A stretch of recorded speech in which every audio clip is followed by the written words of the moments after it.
राधे राधे दोस्तों। आज हम आपको सुनाएंगे चार बहुओं की कहानी।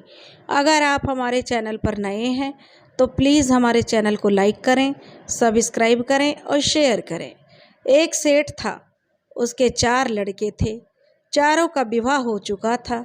सेठ की चारों बहुएं आपस में बहुत झगड़ा करती थीं। एक दिन सेठ जी आराम कर रहे थे।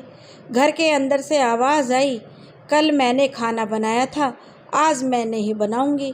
दूसरी कहने लगी, कल मैंने सफाई की थी, आज मैं नहीं करूंगी। उनकी चिक चिक से परेशान होकर सेठ जी ने उन्हें अपने पास बुलाया और चारों बहुओं को एक एक मुट्ठी अनाज दिया और कहा, आज से ठीक 3 महीने बाद मैं इस अनाज को आप लोगों से वापस लूँगा। बड़ी बहू ने सोचा, 3 महीने तक इस अनाज को संजोकर कौन रखेगा।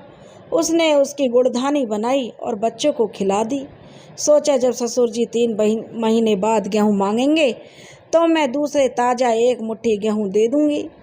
दूसरी बहू ने गेहूँ को साफ करके एक डिब्बे में रख दिया। सोचा, ससुर जी 3 महीने बाद मांगेंगे तो यह सुरक्षित रहेंगे। तीसरी बहू ने सोचा, इन गेहूँ को बहुत संभाल कर रखना है क्योंकि ससुर जी ने दिए हैं, इसलिए उसने लाल कपड़े में बांधकर अपनी तिजोरी में बांध कर रख दिए। छोटी बहू सबसे ज़्यादा पढ़ी लिखी और समझदार थी। उसने सोचा, ससुर जी ने यह गेहूँ दिए हैं तो ज़रूर इनके पीछे का कोई ना कोई उद्देश्य होगा। और उसने वे गेहूँ घर के पीछे जाकर खाली मैदान में अच्छी तरह से बो दिए और उनकी ठीक प्रकार से देखभाल करने लगी। इस प्रकार 3 महीने का समय पूरा हो गया। सेठ जी ने निश्चित समय पर अपनी चारों बहुओं को अपने पास बुलाया और कहा, 3 महीने पहले मैंने तुम्हें जो एक एक मुट्ठी गेहूँ दिए थे वे मेरे वापस कर दो। सबसे पहले बड़ी बहू ने अपने गेहूँ वापस किए। सेठ जी ने कहा, ये वे गेहूँ तो नहीं हैं जो मैंने दिए थे, वे गेहूँ कहाँ गए। तब बड़ी बहू ने कहा, ससुर जी, उन गेहूँों की तो मैंने बच्चों को गुड़धानी बनाकर खिला दी। सोचा, जब आप मांगोगे तब दूसरे गेहूँ दे दूँगी। सेठ जी ने कहा, अच्छा, आपने तो बहुत अच्छा किया।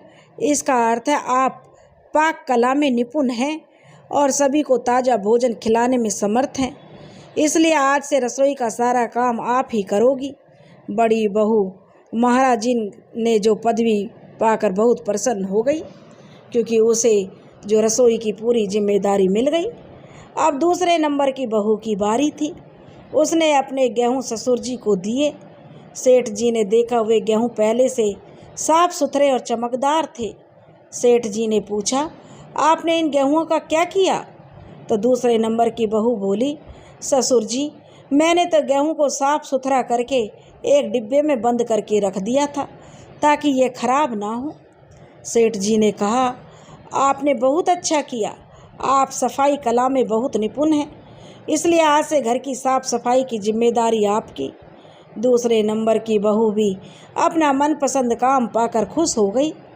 तीसरे नंबर की बहू ने अपने गेहूँ सेठ जी को दिए। सेठ जी ने देखा जैसे गेहूँ उसे दिए थे वह ज्यों के त्यों थे। सेठ जी ने पूछा, आपके गेहूँ का क्या किया आपने। तो तीसरे नंबर की बहू बोली, ससुर जी, यह आपकी अमानत थी, इसलिए मैंने इसे लाल कपड़े में बांधकर अपनी तिजोरी में संभाल कर रख दिया। सोचा था जब कभी आप मांगेंगे तो यह मैं आपको सुरक्षित दे दूंगी। तो सेठ जी ने कहा कि आपने भी बहुत अच्छा किया, आप किसी की अमानत को सुरक्षित रखने में निपुण हैं, इसलिए घर में आए सभी धन की आप सुरक्षा व्यवस्था करेंगी। तीसरी बहू भी अपना मनपसंद काम पाकर बहुत प्रसन्न हो गई। फिर छोटी बहू की बारी आई। सेठ जी ने कहा, बहू, तुम्हारे गेहूँ कहाँ हैं। छोटी बहू बोली, ससुर जी, मैंने सोचा आपने गेहूँ दिए हैं तो किसी उद्देश्य की पूर्ति के लिए दिए होंगे, इसलिए मैंने उन्हें अपने कमरे के पिछवाड़े में बो दिया है। उनको लाने के लिए मुझे एक बोरी की आवश्यकता पड़ेगी। सेठ जी ने कहा, आपने तो बहुत अच्छा किया, आप जानती हैं किसी भी वस्तु का सदुपयोग करके उससे मुनाफा कैसे कमाया जा सकता है, इसलिए आप मेरे व्यापार में सहायता करेंगी। छोटी बहू भी अपना मनपसंद और बुद्धिमता वाला काम पाकर प्रसन्न हो गई। अब सेठ जी ने चारों बहुओं को अपना अपना काम समझा दिया और अब सेठ जी की चारों बहुएं अपना अपना काम करती। सेठ जी के घर में लड़ाई की चिक चिक समाप्त हो गई और वहाँ सुख चैन की बंसी बजने लगी, क्योंकि चारों बहुएं अपना काम पाकर प्रसन्न थीं। यदि इंसान की प्रतिभा के अनुसार काम मिल जाए तो मन में सुख शांति मिलती है और बुजुर्गों को अपने घर में भेदभाव किए बिना बुद्धिमत्तापूर्ण झगड़े का निपटारा करना चाहिए। बुजुर्गों के आशीर्वाद से सभी के घर में इस प्रकार सुख शांति बनी रहे, इसी कामना के साथ राधे राधे दोस्तों। अगर आपको कहानी पसंद आई हो तो प्लीज़ लाइक और शेयर ज़रूर कर दें।